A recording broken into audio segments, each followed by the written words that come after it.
Ladies and gentlemen, boys and girls, welcome to Phatbeats.net and Urban Easter Eggs. We are here live and direct, right here in the facility of the headquarters of Phatbeats. I just want to give a big, massive shout out to Latimer All Saints Primary School for hooking this up nicely, and of course the headmistress Lorna Reynolds for hooking up right here for Phatbeats.net. We're here exclusively for history in the making with one of the finest lovers rock artists right now. Janet Kay is in the building of Phatbeats and Urban Easter Eggs. Janet Kay, welcome to Phatbeats. How are you doing, darling? I'm fine, very well, thank you very much. We was talking off camera about why there wasn't a video of silly games on the internet. Do you want to tell exactly the audience why there wasn't a video for silly games? I don't think it was even thought about at the time.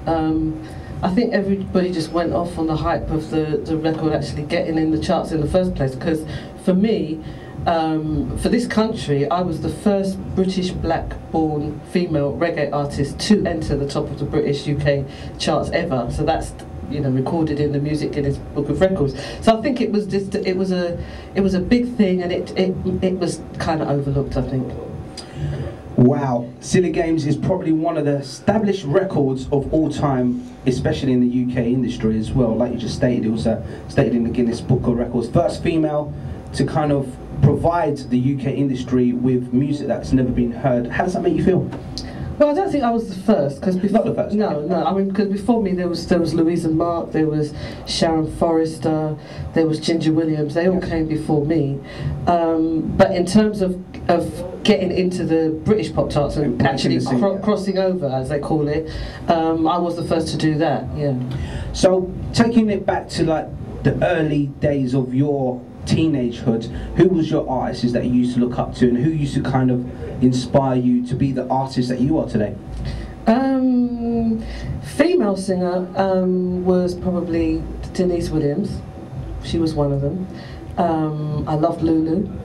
Lulu, we can't forget Lulu. I loved Lulu. Because I used to watch Top of the Pops. I used to watch Top of the Pops when I was really young. You won't remember this, but they used to have a programme called the London Palladium. And that was like our Top of the Pops. So you'd get groups like, you know, people of my generation, Freddie and the Dreamers, the Beatles, Lulu, Sandy Shaw, all those people I used to listen to, the Moody Blues. There's loads of groups, and I just used to like anything that was music, anything that would make me go like that, I would listen to.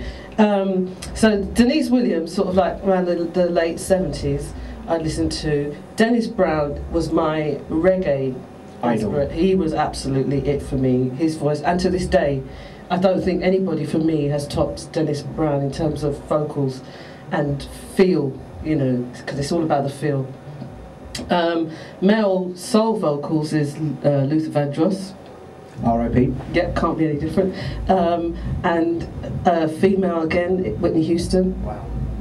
You know, that voice is just amazing, absolutely amazing. You know, there's loads of people. I mean, I could go on and on and on. But so, the voice of Janet Kay, how was you in your family, in your music origin as well? Like, was it your mum, your dad, were they in the music industry, or is it just a gift of God? I think definitely it's a gift from God, and definitely I think I was steered in this direction on purpose, because you know, there's some artists that, excuse me, some artists that are groomed to do what they do from an early age, by their parents or by the school they go to or whatever. I didn't have any of that. I mean, I come from a very humble background. I was the eldest of 6 children. My dad worked, my mum didn't work. She stayed at home to look after us. And we didn't have loads of money, so I didn't get to go to drama school or dance classes or do any of those other things. You know, I had piano lessons for maybe, I don't know, about 2 years of my life, or a year of my life when I was about 8. You know, so I didn't have that thing going on. But what I did have was a burning ambition from a very young age to, you know, I'd watch the TV and see these artists and think, you know, this is what I want to do. And I think it was just the inner determination that got me, and being in the right place at the right time. And I think that path was set for me. It wasn't, I don't think it was by chance. So how did the doors open for Janet Kay? How did they recognise this fantastic talent for Janet Kay? When I was at school, I had a good friend, my best friend at school, Sonia Ferguson, and she too you know, had this burning ambition to sing and be a performer. And she made her first record in 1977, I think, 1977, with a producer called D-Roy. And she asked me to come in and do some backing vocals. Her name's Sonia Ferguson. She did a track called Ooh Baby Baby. Okay. And I did the backing vocals for her. Now, prior to that, she took me to a rehearsal room that Aswad used to rehearse at on Harrow Road, because I come from northwest London. Okay. Yeah? A record shop called Gangsterville. Gangsterville. Yeah, Gangsterville. And behind the shop they had a rehearsal room, and they had mics set up and everything, and I just went in and I was like, oh God, a microphone, let me sing in the microphone. So I started singing in this microphone, not, you know, just messing about, because it was just myself and Sonia.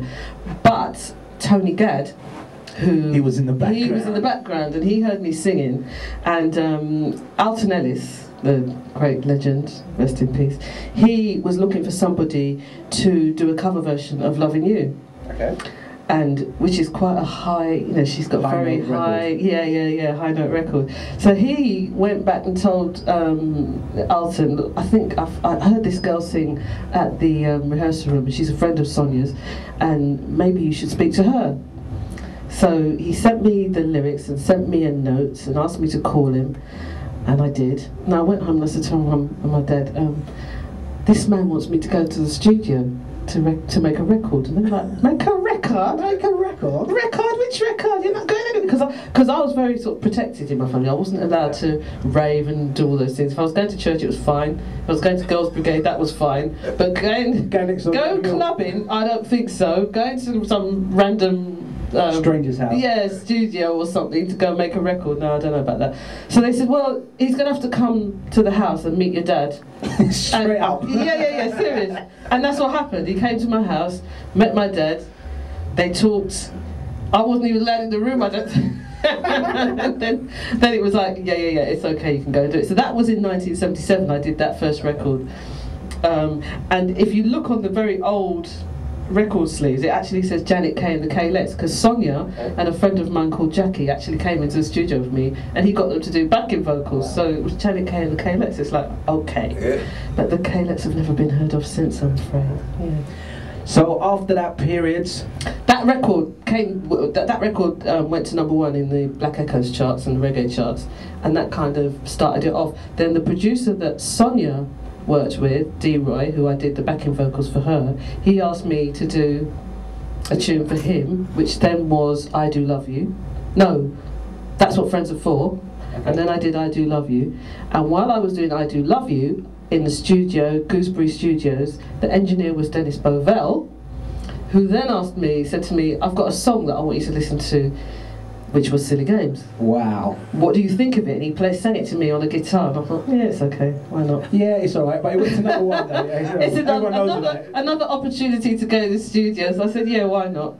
And then that's how this all came about. Was it written by yourself? No, it was written by Dennis. Wow. Yeah.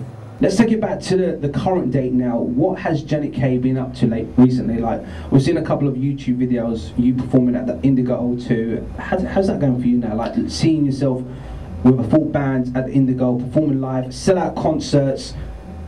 How's that make you feel?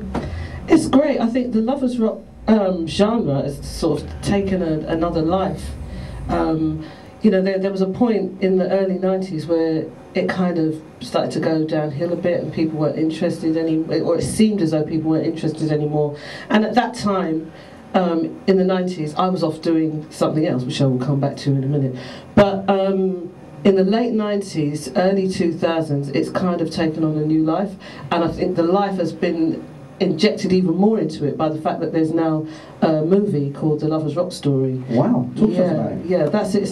It's a documentary, but it has elements of comedy, performance, interviews, and it's been shown all over the country at the moment. You can get information on screenings for that at the oh goodness, what is it? The Story of Lovers Rock, the film or something.com. If you look it up if you Google it, you'll find it. But and you can find out when the screenings are. But you know, it's selling out everywhere. It's fantastic. And the whole Lovers Rock thing, because there's a whole generation of people that, you know, it takes them back to their teens and reminds them of when they first fell in love. And so whenever there's a Lovers Rock gig going on, they want to go there because they want to get back to that good time feeling. Do you know what I mean? So guys, here it is, a live PA with Janet Kay right here on Phatbeats. I've been wanting you for so long, it's a shame. Hi, I'm Janet Kay. I'm live with you here on Phatbeats.net, and I'm playing some silly games.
To play